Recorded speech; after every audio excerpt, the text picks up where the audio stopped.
아버님이 왜 도망가셨는지 이제 알겠어요.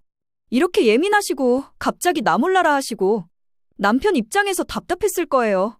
뭐라고? 세연아? 지금 무슨 소리 하는 거야? 사실이잖아. 내가 없는 말 했어? 오늘 이야기의 주인공은 68세 윤정희 씨입니다. 젊은 시절 남편의 외도로 시댁에서 나와 홀로 아들을 키워낸 강인한 여성이죠. 그동안 아들과 며느리를 위해 자신의 모든 것을 희생했던 정희 씨. 하지만 며느리의 끊임없는 모욕 앞에서 결국 선택의 순간이 찾아왔습니다.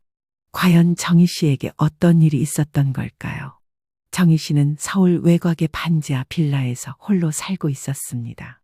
습기가 차고 햇볕도 잘 들지 않는 곳이었지만 정희 씨에겐 이것도 감사한 보금자리였어요.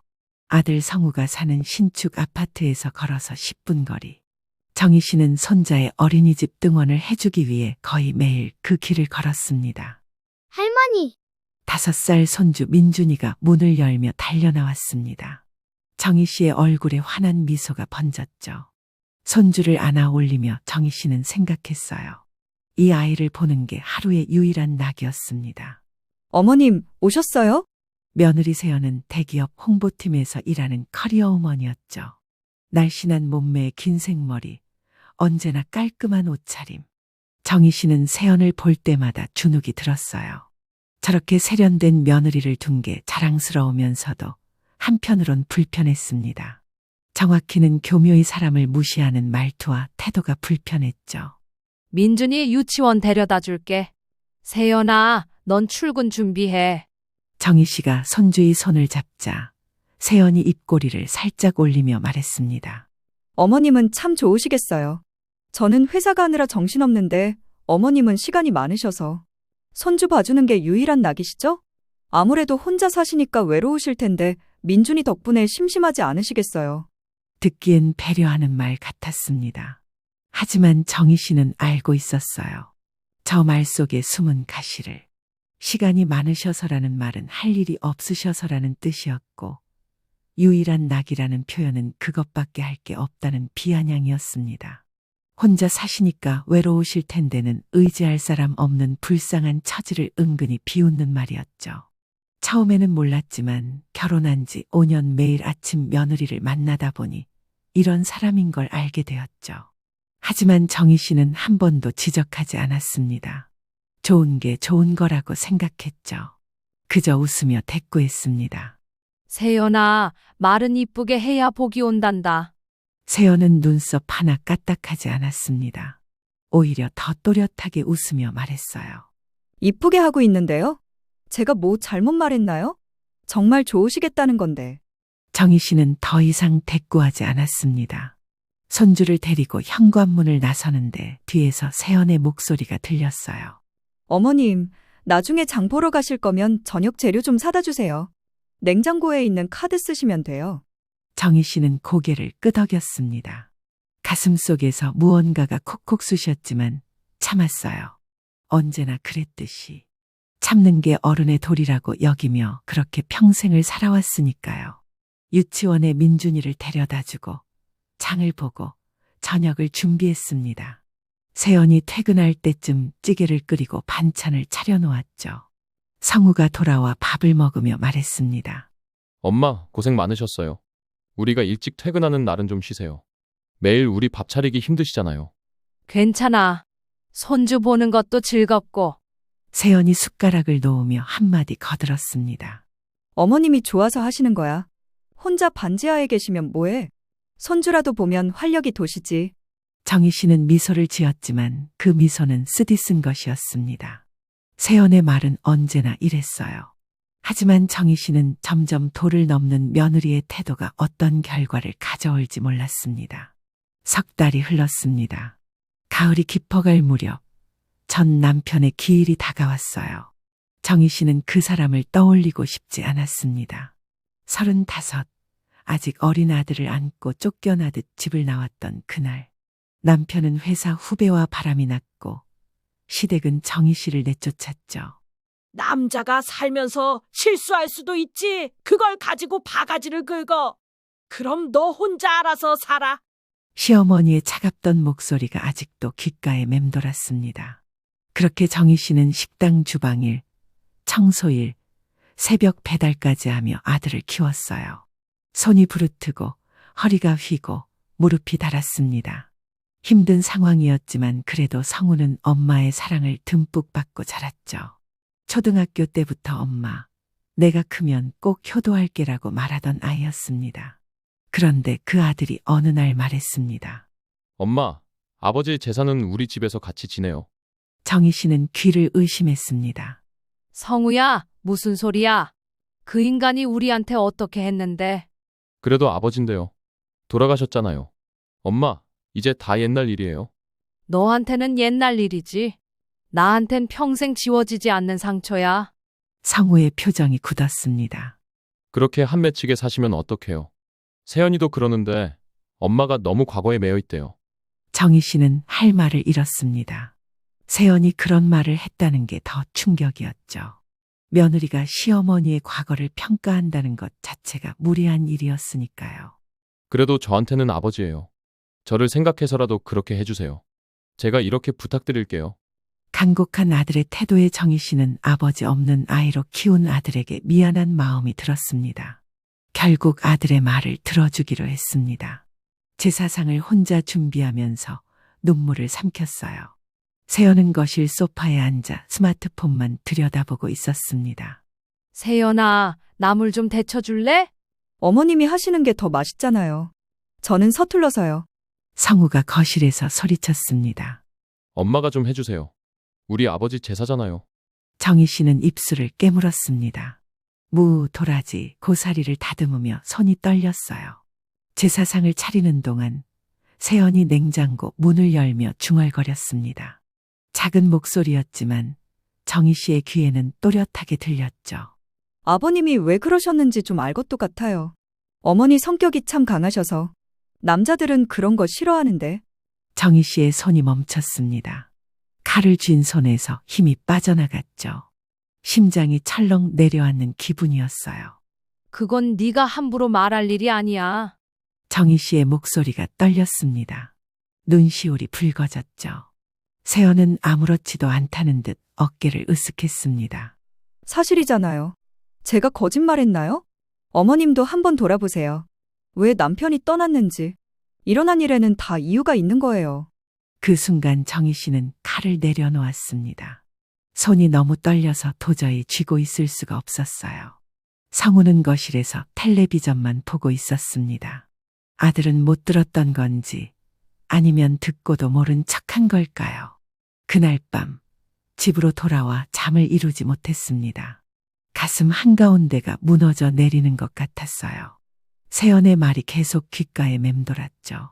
왜 남편이 떠났는지 이유가 있었겠죠. 정희 씨는 이불을 뒤집어 쓰고 울었습니다. 소리 없이 조용히. 그렇게 밤이 깊어갔어요. 한 달이 흘렀습니다. 정희 씨는 그동안 아들 집에 가지 않았어요.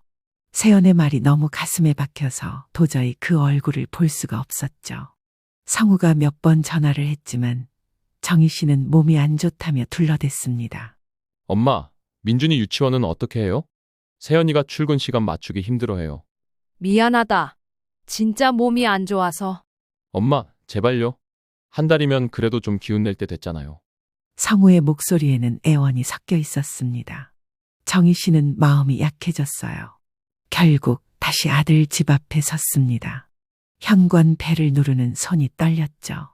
아침 7시 30분 문이 열렸습니다. 세연이 나타났어요. 정장 차림에 화장을 한 얼굴. 하지만 눈빛은 차가웠습니다. 어머님, 오셨네요. 민준이 어디 있어? 안에서 밥 먹고 있어요. 세연은 그 말만 남기고 가방을 들었습니다. 정희 씨가 현관에 들어서자 세연이 신발을 신으며 한마디 던졌어요. 한 달 동안 참 편하게 쉬셨죠? 저는 매일 아침 지각할까봐 전쟁이었는데. 저녁에 보죠. 쾅! 문이 닫혔습니다. 정희 씨는 그 자리에 멍하니 서 있었어요. 가슴이 답답했습니다. 할머니, 민준이가 달려왔습니다. 정희 씨는 손주를 안으며 억지로 웃었어요. 민준이를 유치원에 데려다주고 아들 집으로 돌아왔습니다. 설거지가 쌓여 있었고 거실은 어질러져 있었죠. 정희 씨는 묵묵히 청소를 시작했습니다. 하루 종일 엉망이었던 집안을 청소하고 저녁 준비를 했어요. 민준이를 유치원에서 데려오고 밥을 짓고 찌개를 끓였습니다. 6시쯤 성우가 퇴근했고 6시 30분쯤 세연이 돌아왔죠. 식탁에 둘러앉았습니다. 정희 씨는 민준이 옆에 앉아 밥을 떠먹여주고 있었어요. 세연이 반찬을 집어먹더니 젓가락을 내려놓았습니다. 오늘 찌개 좀 짜네요. 그래? 미안하다. 정희 씨가 사과했지만 세연은 대꾸하지 않았습니다. 성우가 분위기를 바꾸려고 말했어요. 오늘 고생 많으셨어요. 민준이도 할머니 보니까 좋아하고. 응. 손주 보는 게 즐겁지. 세연이 물을 마시며 말했습니다. 그나저나 어머님, 한 달 동안 몸이 많이 안 좋으셨나 봐요? 병원은 가보셨어요? 정희 씨는 고개를 들었습니다. 세연의 목소리에는 걱정이 아니라 비아냥이 묻어 있었어요. 아니, 그냥 좀 쉬었어. 아, 그냥 쉬신 거예요? 저는 진짜 아프신 줄 알았네요. 저희는 한 달 내내 고생했는데. 공기가 무거워졌습니다. 성우가 끼어들었죠. 세연아, 그만해. 뭘 그만해? 난 사실대로 말하는 거야. 저 정말 힘들었어요. 매일 택시 타고 민준이 유치원 보내고 회사 지각하고 상사한테 혼나고 어머님은 편하게 쉬시면서 저만 고생했잖아요. 전 또 진짜 아픈 줄 알고 괜히 걱정했어요. 정희 씨는 숟가락을 내려놓았습니다. 손이 떨렸어요. 몸이 안 좋았다고 했잖아. 어머님 나이면 아프신 게 이상한 것도 아니잖아요. 그럼 미리 말씀하시든가요. 아니면 아예 처음부터 못한다고 하셨어야죠. 갑자기 안 오신다고 하시면 저희는 어떡해요.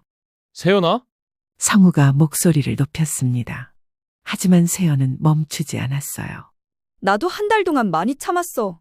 근데 어머님이 오늘 오셔서 아무 일 없었던 것처럼 행동하시니까 기분이 좀 그래. 사과 한마디 없이. 정희 씨는 입술을 깨물었습니다. 민준이가 놀란 눈으로 할머니 얼굴을 올려다봤어요. 세연이 계속 말했습니다. 아버님이 왜 도망가셨는지 이제 알겠어요. 이렇게 예민하시고 갑자기 나 몰라라 하시고 남편 입장에서 답답했을 거예요. 정희 씨의 얼굴에서 피가 쏙 빠졌습니다. 성우가 소리쳤어요. 세연아? 지금 무슨 소리 하는 거야? 하지만 세연은 멈추지 않았습니다. 사실이잖아. 내가 없는 말 했어? 순간 정희 씨가 벌떡 일어났습니다. 손이 저절로 앞으로 나갔어요. 세연의 팔을 붙잡았습니다. 세연도 질세라 정희 씨의 머리채를 잡았죠. 식탁이 흔들렸고 그릇들이 바닥으로 떨어졌습니다. 엄마! 성우가 달려왔습니다. 하지만 성우는 정희 씨를 말린 게 아니었어요. 세연을 감싸 안으며 정희 씨를 거칠게 밀쳐냈습니다. 엄마! 정신 차려요! 세연이 다쳤잖아요. 정희 씨는 뒤로 비틀거리다가 찬장 모서리에 머리를 부딪혔습니다. 둔탁한 소리와 함께 정희 씨의 몸이 바닥으로 쓰러졌어요. 따뜻한 무언가가 뺨을 타고 흘러내렸습니다. 피가 흐르고 있었죠. 민준이가 울기 시작했습니다. 할머니, 피나. 할머니. 정희 씨는 바닥에 주저앉은 채 천장을 바라봤습니다. 세연은 성우의 품에 안겨 울고 있었어요. 이 노인네가 미쳤네. 세연이 소리쳤습니다. 성우는 세연의 손등을 확인하며 물었죠. 많이 아파? 병원 가야 해? 정희 씨는 그 모습을 멍하니 바라봤습니다. 아들이 자신을 쳐다보지도 않는다는 사실이, 며느리만 걱정한다는 사실이 칼로 가슴을 도려내는 것만 같았어요. 저 아이를 위해 평생을 살았는데, 손이 닳도록 일했는데, 밥 한 끼 제대로 먹지 못하고 일했는데, 무얼 위해 나를 희생하며 아들을 키웠는지 회의감이 밀려왔습니다. 정희 씨는 응급실로 실려갔습니다. 머리에서 피가 계속 흘렀고 의사는 6바늘을 꿰맸죠. 국소 마취를 했지만 바늘이 살을 뚫고 들어갈 때마다 정희 씨는 이를 악물었어요. 아프지 않았습니다. 그저 허무했죠. 성우는 병실 밖 복도에서 전화 통화만 하고 있었습니다. 누구와 통화하는지 들리지 않았지만 정희 씨는 알고 있었어요. 세연과 통화하고 있다는 것을요. 다음 날 오전 성우가 병실에 들어왔습니다. 세연도 함께였어요. 세연의 손에는 붕대가 감겨 있었습니다. 엄마, 괜찮으세요? 성우의 목소리에는 걱정보다는 불편함이 묻어 있었습니다. 정희 씨는 천장만 바라보며 대답하지 않았죠. 혹여나 경찰에 신고하면 안 돼요. 집안 망신이에요. 세연이 부모님도 화가 많이 나셨어요. 정희 씨는 천천히 고개를 돌려 아들을 바라봤습니다. 네가 어떻게 나한테 이럴 수가 있어? 너 내 아들 성우 맞니? 엄마가 먼저 세연이한테 손대셨잖아요. 세연이가 다쳤고요. 나도 다쳤어. 네 엄마도 다쳤다고? 성우는 입술을 깨물었습니다. 말을 잇지 못했죠. 그때 세연이 붕대를 두른 손을 들어 보이며 말했습니다. 어머님, 제가 없는 말을 한 건 아니잖아요? 소방 맞은 건 사실이고, 저는 그냥 궁금해서 물어본 건데, 어머님이 너무 예민하게 반응하신 거죠. 저도 깜짝 놀랐어요. 정희 씨는 세연을 똑바로 바라봤습니다.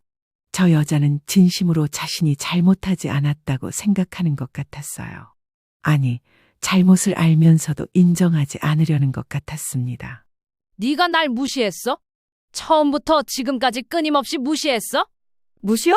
제가 언제요? 저는 항상 존댓말 썼고, 예의 지켰는데요? 세연의 목소리는 차가웠습니다. 성우가 가운데서 말했죠. 우리 그냥 조용히 넘어가요. 네? 세연이도 사과할게요. 사과는 내가 받아야지. 어머님이 나한테 먼저 손대셨잖아. 세연은 끝까지 물러서지 않았습니다.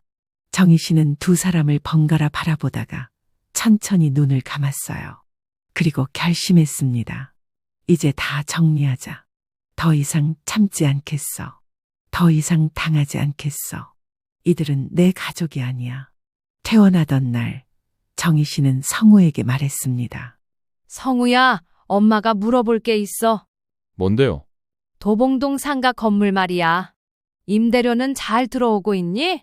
성우의 얼굴이 굳었습니다.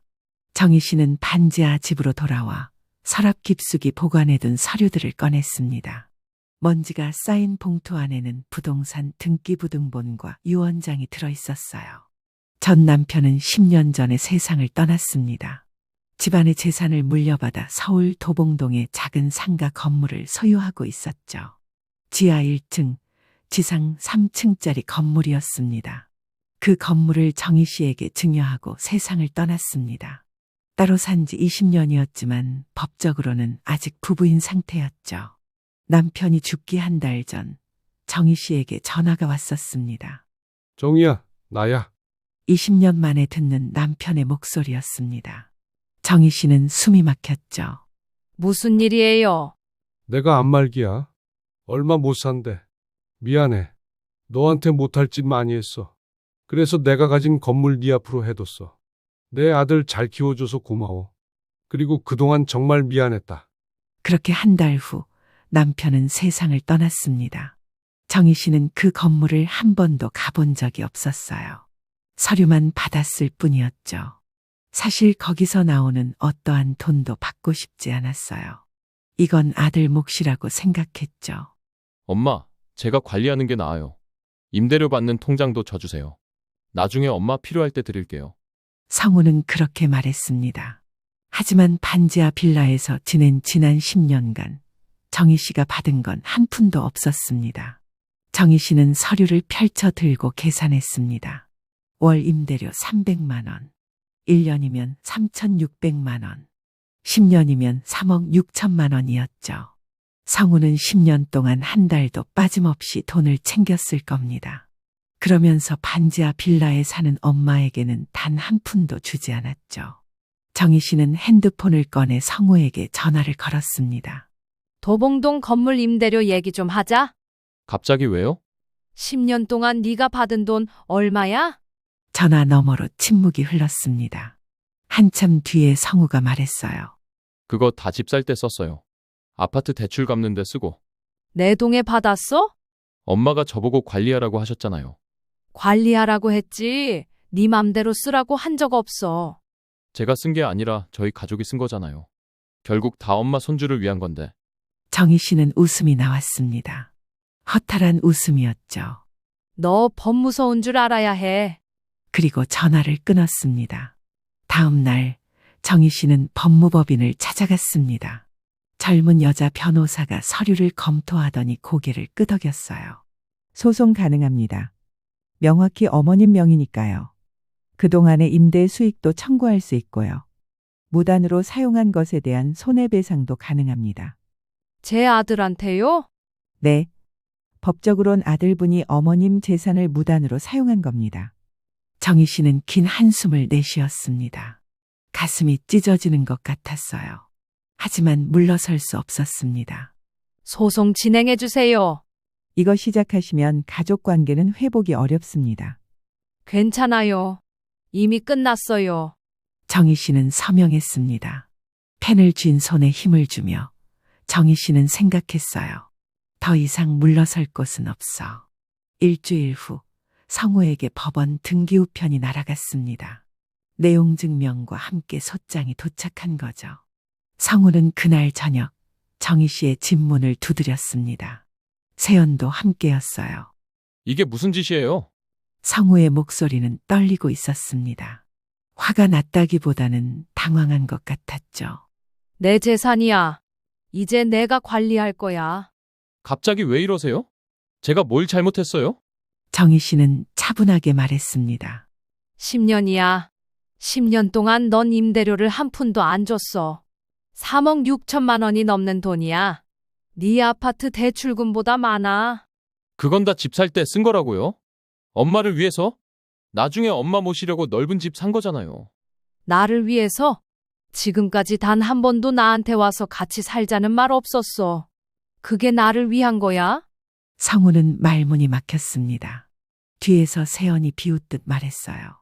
아버님 건물이면 아들이 쓰는 게 당연한 거 아닌가요? 우리한테 해준 것도 하나 없으면서 돈만 밝히시네요. 정희 씨는 세연을 똑바로 바라봤습니다. 그래.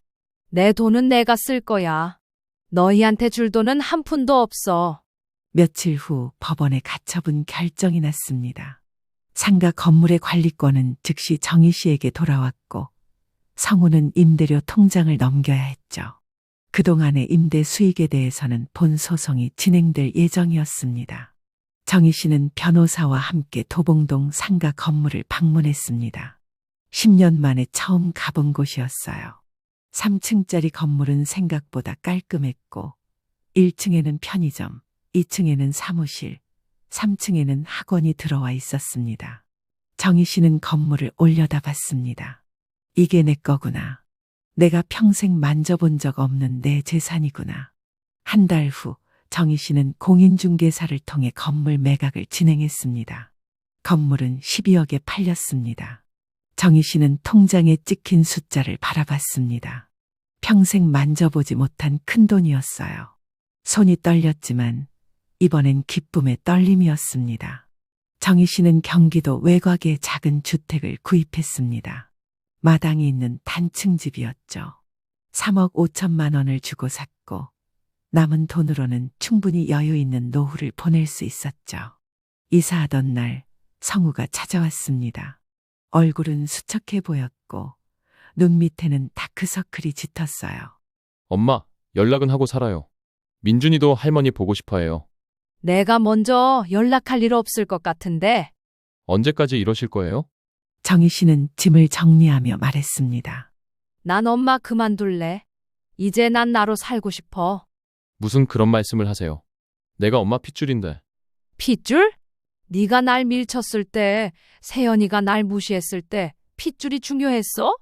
성우는 입을 다물었습니다. 정희 씨는 마지막 짐을 트럭에 실으며 말했어요. 이젠 너랑 나랑은 완전히 남이야.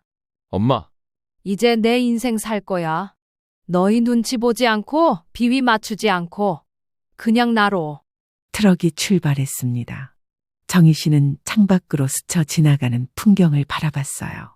아파트 단지가 멀어지고 도시가 멀어지고 새로운 길이 펼쳐졌습니다. 새 집에 도착한 정희 씨는 마당에 작은 텃밭을 만들었습니다. 상추, 고추, 토마토, 가지를 심었죠. 매일 아침 마당에 나가 물을 주며 정희 씨는 생각했어요. 이게 내 인생이구나. 이제야 내가 주인공이구나. 석 달이 지났습니다. 성우에게서 전화가 왔어요.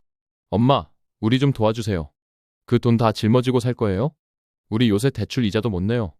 정희 씨는 잠시 침묵했습니다. 그리고 차분하게 말했죠. 난 이제 네 엄마 아니야. 네 인생 네가 알아서 살아. 정희 씨는 전화를 끊었습니다. 가슴이 아팠지만 후회는 없었어요. 이제 정말로 끝이었습니다. 이듬해 봄이었습니다. 정희 씨의 마당에는 꽃이 피고 텃밭에는 상추가 자라고 있었어요. 정희 씨는 마루에 앉아 된장찌개를 끓이고 있었습니다. 텃밭에서 막 따온 상추와 고추가 식탁 위에 놓여 있었죠. 이제야 진짜 자유다. 정희 씨는 혼잣말을 중얼거렸습니다. 손주 민준이가 보고 싶을 때도 있었어요. 하지만 그리움보다 평화가 더 컸습니다. 누군가의 눈치를 보지 않아도 되고, 누군가에게 무시당하지 않아도 되는 삶. 이게 진짜 자유였습니다. 정희 씨. 집 앞으로 누군가 불렀습니다. 동네 할머니 두 분이었어요. 같이 산책 갈래요? 오늘 날씨 좋던데. 좋아요. 잠깐만요. 정희 씨는 앞치마를 벗고 밖으로 나갔습니다. 세 사람은 나란히 걸었죠. 천천히 여유롭게. 정희 씨는 참 씩씩해 보여요. 혼자 사는 게 외롭지 않아요. 외롭긴요. 편하죠. 제가 먹고 싶은 거 먹고 자고 싶을 때 자고. 이게 얼마나 좋은데요. 부러워라. 우린 아직도 자식들 눈치 보느라 정신없는데. 정희 씨는 빙그레 웃었습니다. 참는 것도 한 번뿐입니다. 두 번은 바보죠. 정희 씨는 그걸 늦게 배웠지만 후회하지 않았어요. 피는 섞였어도 인연은 내가 정하는 거니까요. 그의 여름, 정희 씨는 마당에 평상을 놓고 수박을 먹으며 하늘을 올려다봤습니다. 파란 하늘에 흰 구름이 흘러갔어요. 정희 씨는 생각했습니다. 평생을 참고 희생하며 나 스스로를 짓눌렀어. 하지만 이제는 달라졌습니다. 68살 윤정희 씨의 새로운 인생은 이제 막 시작되었습니다.